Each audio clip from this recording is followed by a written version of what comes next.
Cars.com Auto Review. Okay. Hi, I'm Joe Wiesenfelder of Cars.com. Getting our first look at the 2010 Volkswagen Golf and GTI. We're going to start with the GTI. The problem the GTI always had was that it was too cute looking. It wasn't very aggressive for a sport-oriented compact. They've made some changes. I like it a lot. Broad, the red is a special touch that's not on the regular Golf. It's also a lot more aggressive, more grills down low.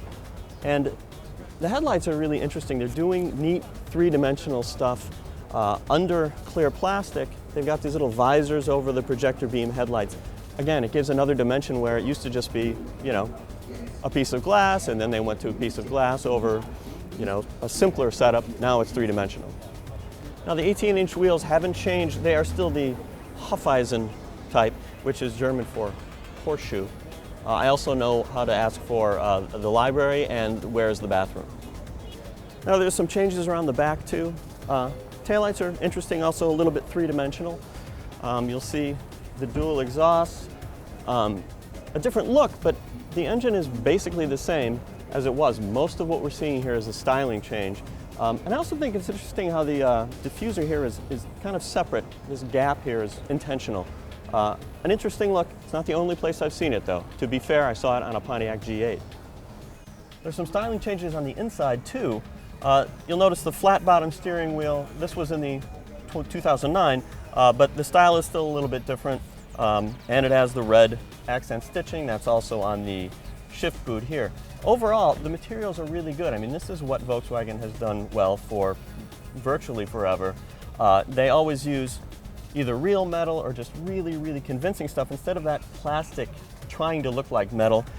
And when it comes to using new materials, they tend to do always something unique, something that we haven't seen before. This is pretty interesting stuff here. It's ribbed.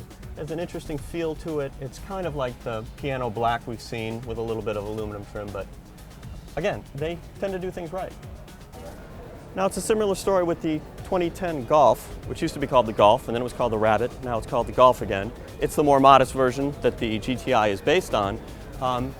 Different model with different front end, still the same idea, horizontal, not as much aggressive grille in the bottom. And the headlights, even though it's roughly the same model, they are different. Interesting stuff going on, three-dimensional.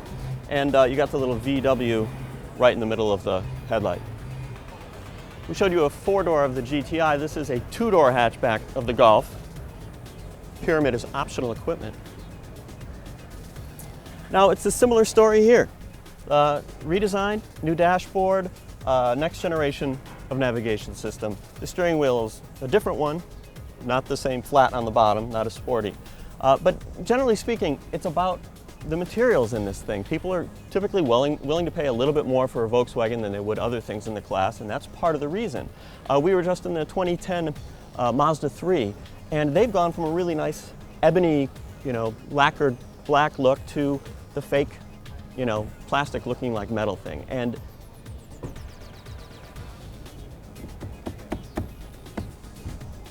oh, Volkswagen, what have you gone and done?